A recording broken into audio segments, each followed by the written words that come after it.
A library is a good place to go when you feel unhappy, for there in a book you may find encouragement and comfort. A library is a good place to go when you feel bewildered or undecided, for there in a book you may find your question answered. Books are good company in sad times and happy times, for books are people, people who have managed to stay alive by hiding between the covers of a book.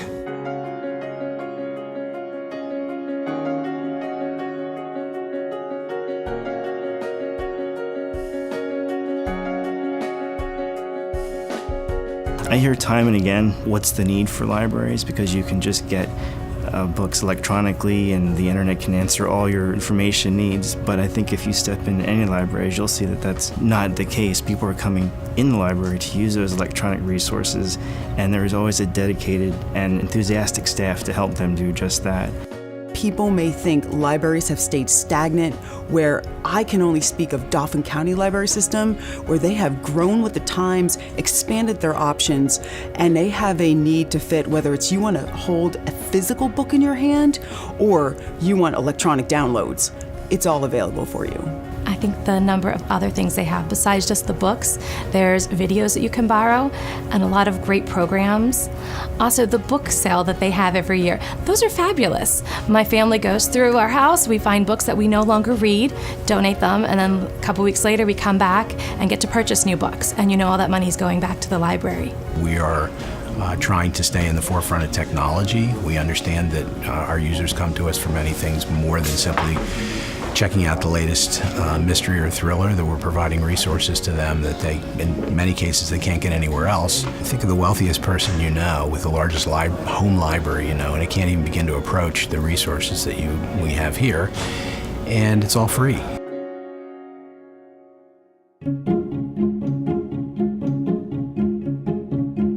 The library here at Northern Dauphin County has been very kind to our school, Upper Dauphin, and they've allowed our students to come in and learn work skills, valuable work skills in the library to get them ready for the adult work world. Alphabetical order, the Dewey Decimal System, putting books in order, getting the books clean, making sure they're arranged correctly, dusting, just plain old dusting, following directions.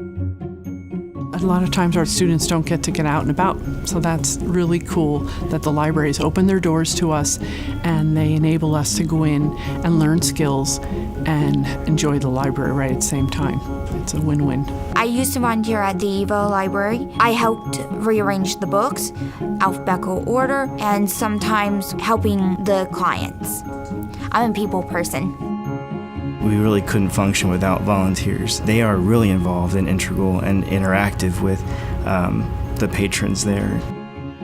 When you get older, you're around the house, you're tired of watching The Price is Right, you're tired of taking dogs out for a walk. It's a way to enrich yourself. It's a way to give back to the community. That's the main thing for me. That's my main goal, to come here to do it. And I love coming here.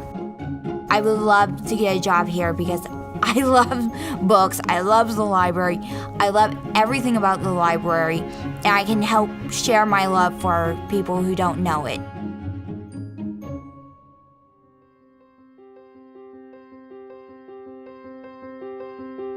At all the 8 libraries, you'll see a pretty diverse group. So through programs, we try to meet all those different needs. I work for Healthy Steps Diaper Bank. We would come in here and use the computer that's dedicated to grants. The grants computer is wonderful for nonprofits, especially small one like ours. We don't have the funds to purchase to get access to all the information that's in there. We had no idea about the number of grants that are available. You just have to do a lot of research and really find out the details, and the grants computer system does have that information. Just the other day, we had a young lady who's trying to get a GED. I was able to go into our library database and show her that we have a link that's called Reference USA, and she can take the test, practice test, online. And when she found that out, it was just such a useful tool for her. Whether someone's wanting to start a workout, get better educated on nutrition, the books, the resources are available. If they want to actually take their fitness a step further and know how much they're actually moving a day. In collaboration with Capital Blue Cross, we have the pedometer lending program. A free pedometer is available for you for rental for the same as a book. Whether it's helping patrons with job searching, resume building, we also help and encourage and provide resources that help parents with early education, even showing them how to read to children.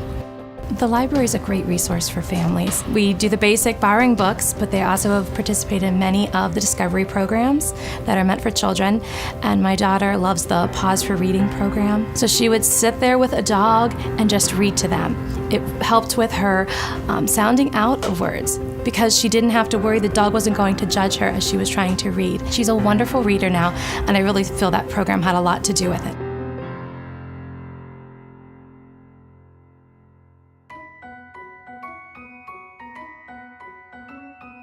At Alexander Family Library, I think the Hummelstown community finds that it's a cultural hub where they come to meet as a community to either address community problems. It's a safe place to get that done. There's knitting groups and there's book groups.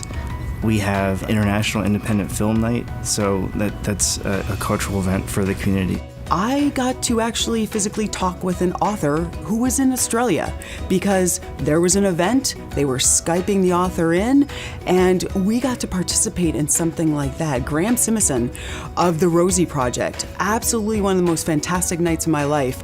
To hear a man who you not only admire as an author, but then actually get to physically ask him questions, so that was wonderful.